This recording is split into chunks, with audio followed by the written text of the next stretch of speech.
Greetings and welcome to this week's edition of 401k Real Talk. This is Fred Barstein, contributing editor at wealthmanagement.com's RPA Edge and CEO at Trow, TPSU, and 401k TV.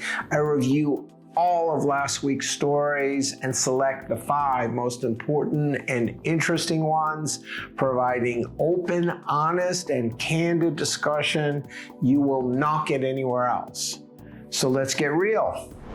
First story, with almost every state and some municipalities offering or mandating an auto IRA program, it's obvious that a federal program is not only needed, but also inevitable. Representative Richie Neal, ranking member of the House Ways and Means Committee, has proposed a federal IRA mandate for employers with more than 10 workers, with a 6 to 10% deferral rate, an auto escalation of 1% annually up to 10%. There's also a pension-like guarantee for larger accounts. Unlike his previous proposal, which included a 5% government match, which was viewed as too competitive for private plans, this proposal without a match has garnered wide industry approval. Getting any bill passed is tough, but retirement legislation seems to be the exception, and a federal mandate with consistent national policies not only makes sense, but would further the explosion of small plans already underway, as most employers will opt for a private solution.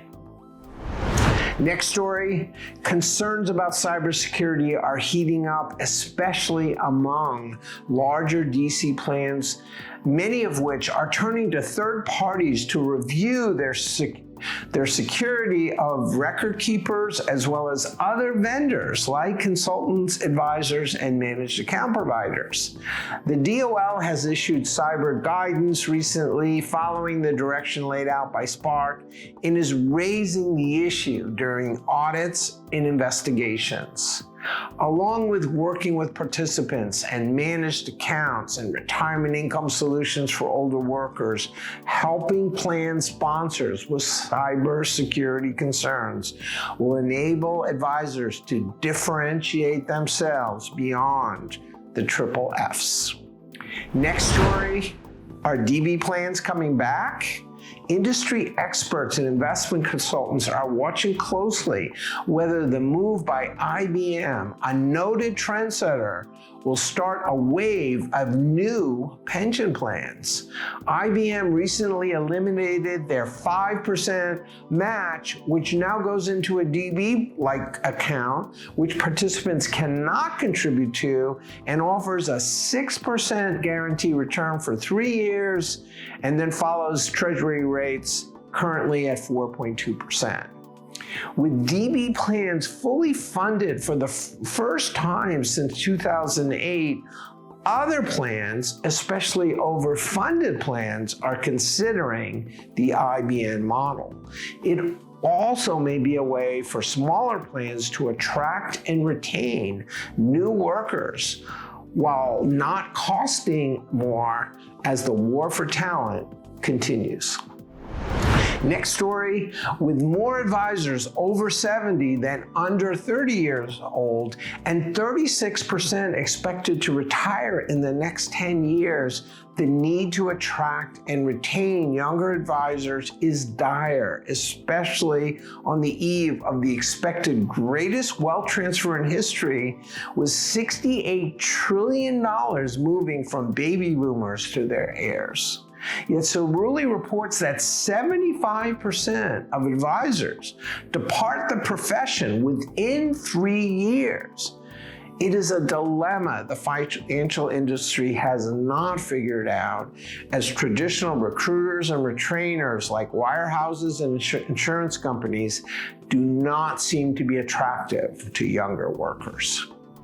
Finally, Vestwell released their annual retirement industry trends report, highlighting where workplace plans are headed and what participants are expecting, including, number one, the ability of 93% of workers with student loan debt to save has been inhibited, which will only get worse with the recent resumption of loan repayments.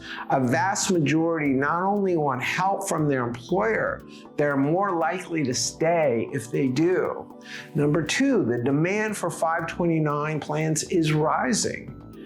Number three, there's an increasing demand for access to an advisor as well as managed accounts and digital tools.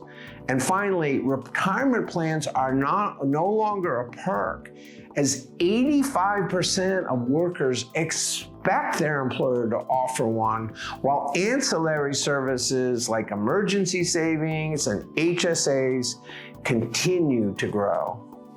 All of which highlights two global trends: the increase of new plans and the convergence of wealth and retirement at the workplace.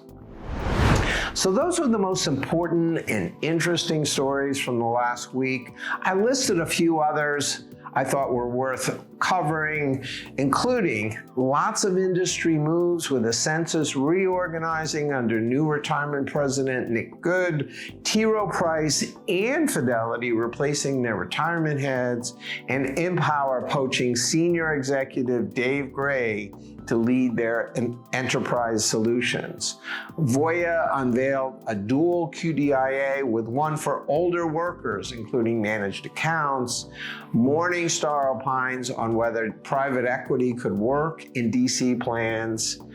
And will the DOL auto transferability rule actually reduce leakage? Please let me know if I missed anything or if you have any comments. Otherwise, I look forward to speaking with you next week on 401k Real Talk.